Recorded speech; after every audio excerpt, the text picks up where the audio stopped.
آج ہم جس کتاب کا تعارف پیش کر رہے ہیں اس کتاب کا نام ہے الوفا باحوال مصطفیٰ۔ دوستوں سے گزارش ہے کہ وہ میرے چینل کو سبسکرائب کریں اور بیل آئیکن دبا دیں۔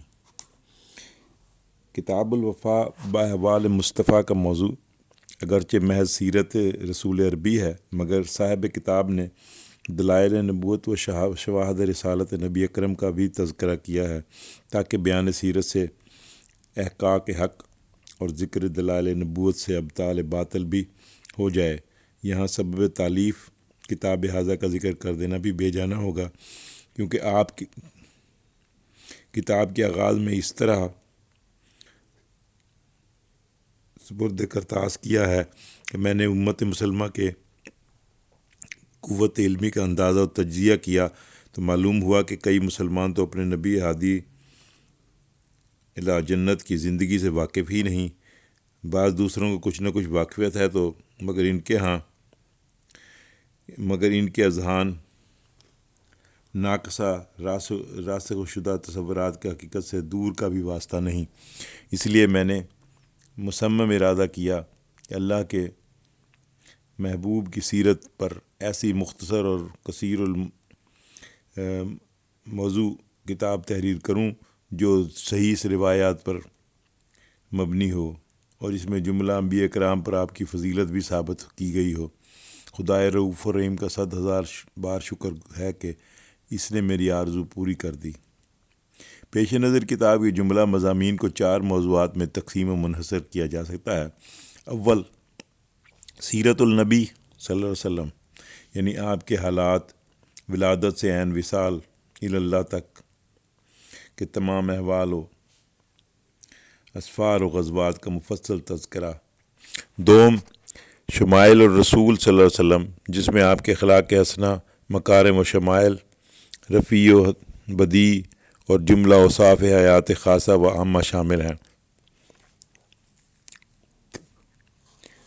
دلائل نبوت سوم، دلائل نبوت، اس موضوع کے تحت آپ کے وہ معجزات اور دلائل براہین شامل کیے گئے ہیں جن سے منکرین رسالت و شان نبوت کے ہاں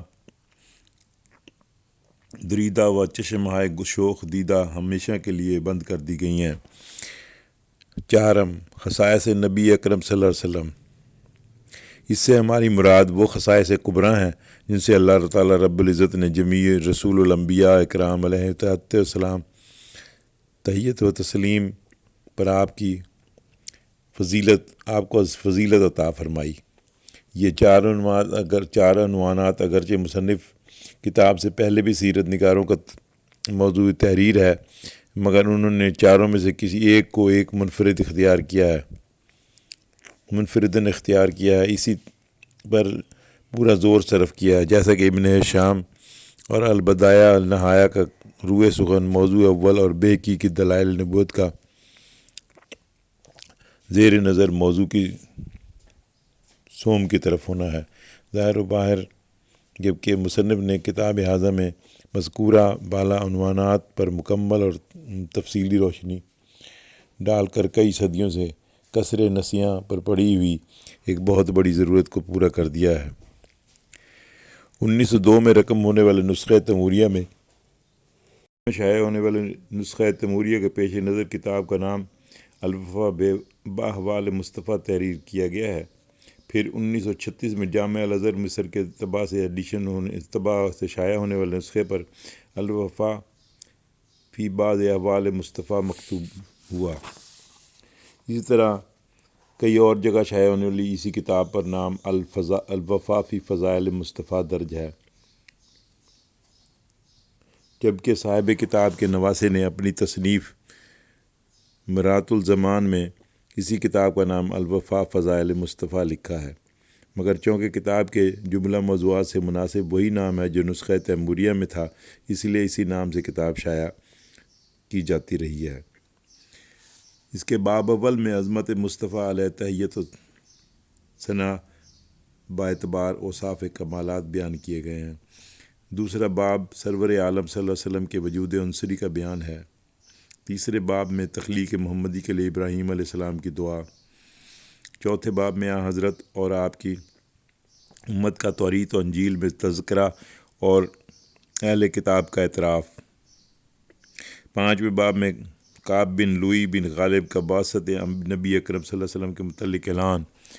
چھٹے باب میں نضر بن ربیع لخمی کے خواب کا بیان جو نبی دو عالم صلی اللہ علیہ وسلم کے وجود مسعود کی دلیل و برہان ہے۔ ساتواں باب نبی اسلام کے نسب اقدس کا بیان ہے۔ آٹھویں باب میں نبی اکرم کے نسب اقدس اور آبا کی طہارت اور شرف و افضل کا بیان ہے۔ نوواں باب سرور عالم کے تمام عرب قبائل سے نسبی تعلق۔ دسواں باب انتقال نور نبوت اصلاب آبا و ارحام امہات میں ہے۔ گیارہواں باب حضرت عبد المطلب کا خواب اور ظہور نور۔ بارہواں باب خالد بن سعید بن زید کا خواب اور بعثت رسول اللہ صلی اللہ علیہ وسلم کی بشارت۔ 13واں باب عمرو بن مرہ کا خواب اور ظہور مصطفیٰ علیہ السلام کی بشارت۔ 14واں باب حضرت عبد المطلب حضرت عبداللہ کا بنی زہرہ میں نکاح کرنا۔ 15واں باب تذکرہ سیدنا عبداللہ رضی اللہ تعالیٰ عنہ۔ 16واں باب حضرت عبداللہ حضرت آمنہ عنہما کا عقد و نکاح و تزویج۔ 13واں باب حضرت آمنہ رضی اللہ تعالیٰ کے دوران حمل